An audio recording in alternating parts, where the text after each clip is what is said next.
I just want to continue our series of homilies. As you guys know, during Lent, I've been talking about this book, From Christendom to Apostolic Mission.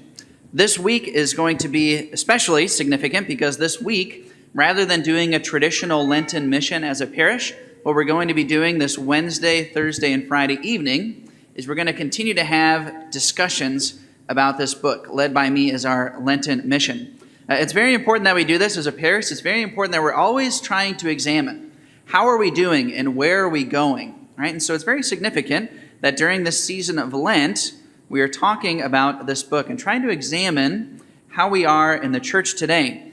As you all know, we're living in a time of crisis. There are so many people who are leaving the church. And so we're trying to understand why, and more importantly than just the why, but how do we counteract that? Are there ways to counteract what is happening? It's very tempting in our day to just be doomsday Catholics and to feel like all is lost. But that's not really what the problem is. The problem is not that all is lost. The problem is that for many, many years, the church has continued to just maintain business as usual. Keep going the way we've been going. Let's just maintain what we've been doing. But the problem is that the culture has changed. We can no longer act as if we are living in a Christendom age in which the world is, for the most part, sharing our worldview. It's not the case. We are now in an apostolic time. It is no longer easy to be a Christian. You can no longer assume that if you raise your children in the faith or you send them to Catholic school, they're going to be supported by the world when they come out. Right? The world has a very contrary worldview than we do now. And because of that, because the church has not adjusted to those things, people just continue to leave. And so many parishes continue to struggle, right? Like think about maybe the most poignant example. How many of you remember the days in the church? Some of you who are old enough. Remember about 50 years ago when Ireland was sending priests all throughout the world? Remember out here in the United States, there were so many parishes that literally had priests from Ireland? How many of you remember that? Right, quite a few of you, okay? Do you realize how few priests there are in Ireland today? There are so few priests that virtually all the parishes in Ireland are getting closed, right? Just in one generation, the situation has completely changed, right? And if we here in the United States don't recognize that the same thing is happening with us, our parishes are going to continue to suffer and close too. And we're going to see less vocations. We have to be able to readjust our vision and our approach. That's why this book is called Going from a Christendom to an Apostolic Mission. As in, the church needs to change its vision and its mindset from a Christendom approach to an apostolic approach. Right? Now, again, this isn't a doomsday picture. As a matter of fact, I think it's kind of exciting, right? I think it's an exciting time to be a Christian and to be a Catholic. In our age, it's not something that you can just take for granted, right? In a Christendom age, it is easy to be a Christian. It's very easy to be insincere. It's very easy to be hypocritical in your faith. But the more that the culture is against us, the more it takes an intentional decision on the part of every one of us. And I think that's exciting, right? Don't all of us want to be original? Don't all of us want, in a certain way, to not just simply conform to what everybody else does and not just simply be a follower? Well, guess what? In our day and age, what is the only true rebellion left? It's to be a real Catholic, right? A real Christian. And it's exciting. And when people live that way, it's attractive and it's beautiful. Right? I know this to be the case because I know this happened to me when I was in high school, right? You guys have heard me say this many, many times over, right? I went to church in Zionsville at St. Alphonsus Liguori, and we underwent a huge transformation in our parish. And what I believe happened is basically our church went from having a Christendom mindset to having an apostolic mindset. We had a youth minister who came to our parish who was young and intelligent and charismatic.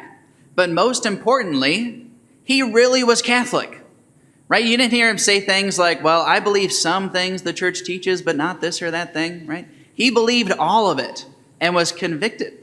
And our youth group went from 12 people to over 150 in a matter of 3 months, right? He was living with an apostolic mindset. The same thing happened with our priests, right? They completely changed the vision of the parish. And in a very short time, all of a sudden we had people going to the seminary. We had people discerning the religious life. Our youth ministries continue to thrive, and our parish kept growing, right? It is not impossible to revive a parish. It is not impossible for parishes in an apostolic time to still grow, right? Again, maybe something that's a little bit closer to home, right? Here in our very own city of Crawfordsville, right? Now, I'm going to talk about something a little bit controversial today, right? I'm going to talk about Protestants, okay? And I'm saying this not because I want to pick a fight with anybody, but because I genuinely think that we can learn something. Right? As an example, in Latin America, the traditionally Catholic Latin America, so many Catholic parishes are experiencing very similar things to here. Catholicism is very much losing its influence on the culture. But you know what is also happening in Latin America? Protestant evangelical churches are actually on the rise, right? Why? Because they are living with an apostolic mindset. Right? And the same thing has happened here in our town of Crawfordsville. Right? I know that a lot of you are familiar with Rock Point Church here in Crawfordsville. What many of you maybe don't realize is that even though that Rock Point Church is basically the biggest church here in Crawfordsville, and again, I'm not saying that, we need to say that like everything they do is perfect. Obviously not, okay? We're Catholic, they're not, no big deal. But what I want to point out to you is that they are basically the largest church in Crawfordsville right now. Where were they at 20 years ago? When their pastor arrived at their church 20 years ago, they had 20 members. And all of them were elderly, right? All of them were past retirement. Every indication showed that their church was dying and it was going to be dead very soon. And yet here they are 20 years later, the biggest church in Crawfordsville. Right? Why is that? It's because they changed their mindset and they changed their vision and approach to everything. And they recognized the state, the situation they were in, and they planned and adjusted accordingly. There is no reason that our church can't be the same way. I mean, for gosh sakes, we're Catholic, right? We have the fullness of truth. We love our faith. We have the beauty of our tradition. We have the power of the sacraments and grace and the power of truth, right? There's no reason that our church cannot be just as much thriving and even more so, right? What they have is the right mindset. We have even more than that. Just because we are living in an apostolic time does not mean we should be despairing. It does not mean that we should give up. It just means that we have to change our vision and change our mindset and plan accordingly. Right? What does it mean? What does it take in an apostolic time? What does it take to flourish in the faith? The first thing I already mentioned is a change of vision. We can no longer be saying, well, let's just maintain business as usual.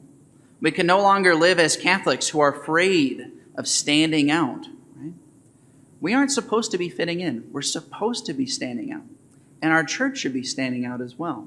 Right? So it's a change of vision. But I also want to point out something else that is just a very practical thing in an apostolic time. Right? What is needed in a Christendom age in order for the faith to flourish? The main approach in a Christendom age is basically maintenance, right? In the best sense of the word, right? You try to maintain the good things that are already happening. Right? What is needed in an apostolic time? Obviously, maintenance isn't going to work. We can't just do business as usual, right? If the more we do that, the more we're going to struggle.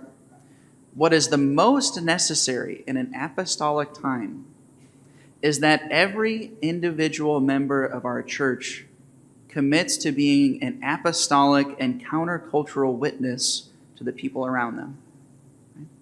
What does it mean to revive a church in an apostolic time? It means that we have to be serious and committed Catholics. So many times people will ask me, I have friends and family members who are leaving the church. What should I do? Right? Well, the most practical thing you can do is to become more on fire for the faith yourself. The best way to bring people back to the faith is for you yourself to be living the faith fully and totally convictedly. If you're not doing that, then why would we expect anybody to want to join us? Right? If we're half-hearted, if we don't really know the faith, if we don't really practice the faith, why would we expect anybody else to want to join us? But if we truly are convicted and committed Catholics, we will bring people back. Right? What's the best way to revive a parish? For every person to be committed to growing closer to Christ. Why is it at St. Bernard that we make such a big deal out of having Eucharistic adoration available so many times throughout the week? So that every single one of us can find time to spend time with God. How are you supposed to grow closer to Him if you don't spend time with Him? So we emphasize prayer and Eucharistic adoration. We emphasize other opportunities to grow in faith, like coming to Mass and even daily Mass. Right? The best way to revive a parish is for you yourself, as an individual member of this parish, to make that commitment. I want to be a real Catholic. I want to be truly convicted and committed to my faith. I want to serve God with my whole life and surrender everything to Him. And the more that more members of our parish do that, our parish will grow and it will thrive. That is an apostolic mindset. And if we do that, I'm convinced our parish will grow. I just want to close with one story about St. John Vianney. It's quoted in this book. St. John Vianney is the patron saint of all parish priests. And St. John Vianney was kind of one of those mystical saints who could see angels and could see demons. And actually, the devil basically persecuted him every night when he would go to bed. Right? The devil would kind of beat him up a little bit. Right? And one of the things that the devil told St. John Vianney one night is he said, "Father Vianney, if there were only 2 other priests like you in the whole world, my entire kingdom of darkness would be finished. It would be over." Again, it's a poignant point for all of us. The power of sanctity is more powerful than anything else. What is the most practical way to bring people back to the faith, to make our church thrive? To be holy, to be saintly, to be totally given over to the gospel and the mission of Jesus.